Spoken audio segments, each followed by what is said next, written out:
আসসালামু আলাইকুম। সংবাদে আপনাদের সবাইকে স্বাগত। সংবাদ শিরোনাম। ময়মনসিংহের ফুলবাড়িয়ায় বাসে আগুন, দগ্ধ হয়ে প্রাণ গেল ঘুমিয়ে থাকা চালকের। মধ্যরাতে রাজধানীতে 3টি বাস পুড়িয়ে দিল দুর্বৃত্তরা। ভোটের প্রচারে পোস্টার ও ড্রোন ব্যবহারে নিষেধাজ্ঞা, এক মঞ্চে ইশতেহার ঘোষণা সহ নানা বিধান যুক্ত করে আচরণবিধি জারি, লঙ্ঘন করলে জেল, জরিমানা।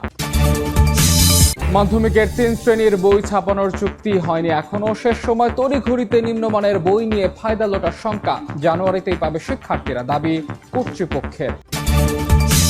ব্যাংক বন্ধ হলে আমানতকারীদের সুরক্ষায় ডিপোজিট ইন্স্যুরেন্সে আছে মাত্র 18,000 কোটি টাকা, দক্ষিণ এশিয়ার সর্বনিম্ন, নিরাপত্তায় প্রয়োজন 26,000 কোটির তহবিল।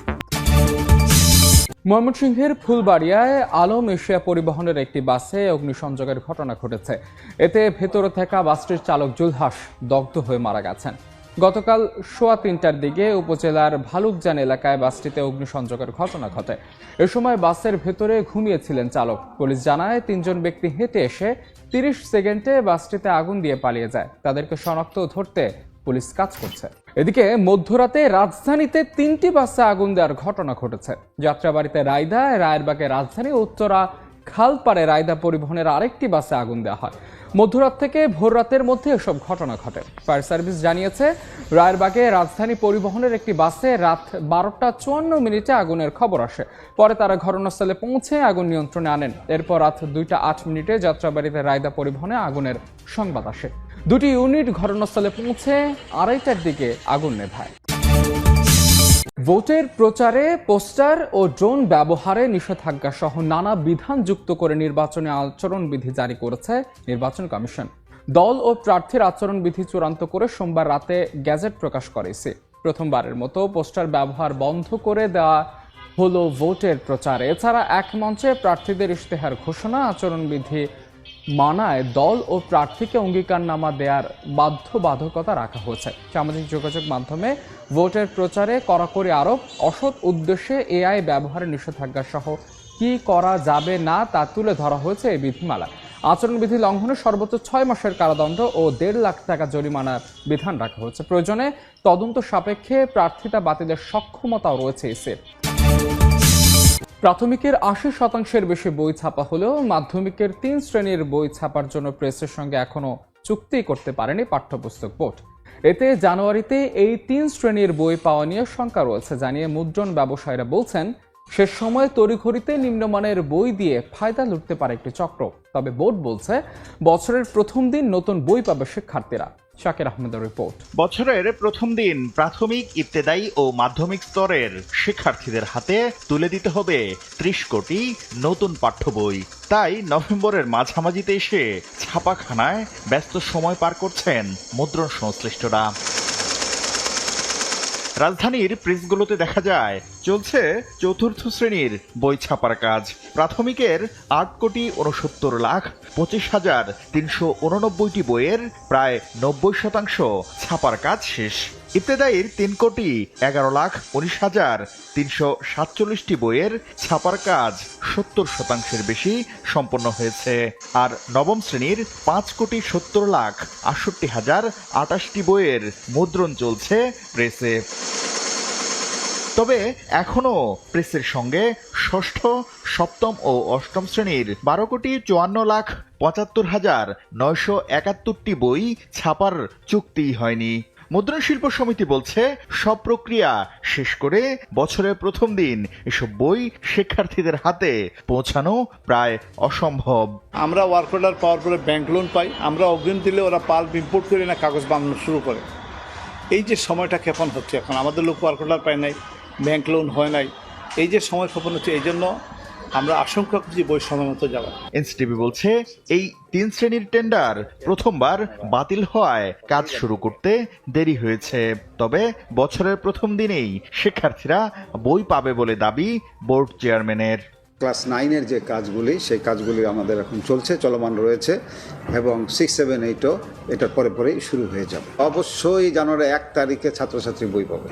এছাড়া গত বছর নিম্নমানের বই সরবরাহের দায়ে অভিযুক্ত প্রতিষ্ঠানের বিরুদ্ধে ব্যবস্থা না নেয়ায় এবারও বেশ কিছু উপজেলায় মানহীন বই সরবরাহ করেছে এই ছাপাখানাগুলো। সময় মতো না গেলে শেষ সময় যখন তাড়াহুড়া হয় বইয়ের গুণগত মান বজায় রাখা কঠিন হয়ে পড়ে। নিম্নমানের বই সরবরাহ রোধে জিরো টলারেন্স নীতির কথা জানিয়েছে পাঠ্যপুস্তক বোর্ড। তাহলে আমরা চেষ্টা করছি যে কাগজের গুণগত মানটা জানি ঠিক থাকে। ব্যাংকগুলো বন্ধ হলে আমানতকারীদের সুরক্ষায় ডিপোজিট ইন্স্যুরেন্সে জমা আছে মাত্র 18,000 কোটি টাকা। এ অর্থে ছোট আকারের 25টি ব্যাংকের আমানতকারীদের 1 লাখ টাকা করে পরিশোধ করা সম্ভব। তবে এবার এই তহবিলের অর্থ সম্মিলিত ব্যাংকে বিনিয়োগ করতে চায় কেন্দ্রীয় ব্যাংক। তবে বিশ্লেষকরা মনে করছেন আমানতকারীদের সুরক্ষায় অপ্রতুল এই অর্থ বিনিয়োগে বাড়বে অন্য আমানতকারীদের নিরাপত্তাহীনতা। সেলিয়া সুলতানার রিপোর্ট। কোনো ব্যাংক বন্ধ হয়ে গেলে, আর্থিক সংকটে পড়লে বা আমানতের অর্থ ফেরত দিতে ব্যর্থ হলে ডিপোজিটর ইন্স্যুরেন্স ট্রাস্ট ফান্ড তহবিল থেকে আমানতকারীদের তাদের জমার একটি অংশ বা সম্পূর্ণ অর্থ ফেরত দেওয়া হয়। অন্যদিকে বাকি অর্থ অবলুপ্ত ব্যাংকের নিট সম্পদের উপর ভিত্তি করে অতিরিক্ত আমানত সমন্বয় করার নিয়ম রয়েছে। গত 2 দশকে দেশে ব্যাংকিং খাতে কমপক্ষে 13টি ব্যাংক যুক্ত হয়েছে, যার বিপরীতে 15 বছরে মূলধন হারিয়ে টেকনিক্যাল দেউলিয়ার পথে 19 ব্যাংক। এর বিপরীতে বাংলাদেশ ব্যাংকের তথ্য বলছে আমানত বীমায় সুরক্ষিত আছে 18,000 কোটি টাকা, যা থেকে ছোট আকারের 25টি ব্যাংকের আমানতকারীদের 1 লাখ টাকা করে দেয়া সম্ভব। অন্যদিকে 2 লাখ টাকা করে হলে এটি অর্ধেকে নেমে আসে। এমন অবস্থায় মার্জারের আওতায় থাকা ব্যাংকগুলোকে সহায়তা করতে এই ফান্ড ব্যবহারের পরিকল্পনা করছে বাংলাদেশ ব্যাংক। যে ব্যাংকগুলোকে আমরা চিন্তা করেছি কম্পেনসেশন করার জন্য, সেটার চূড়ান্ত হিসাব এখনো হয়নি। তবে আমাদের বেশ কিছু কমিটমেন্টও আছে।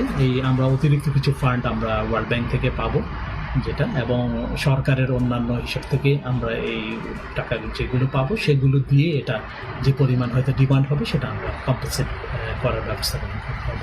বিশ্লেষকরা বলছেন বরাবরের মতো বাংলাদেশে আমানতকারীরা উপেক্ষিত।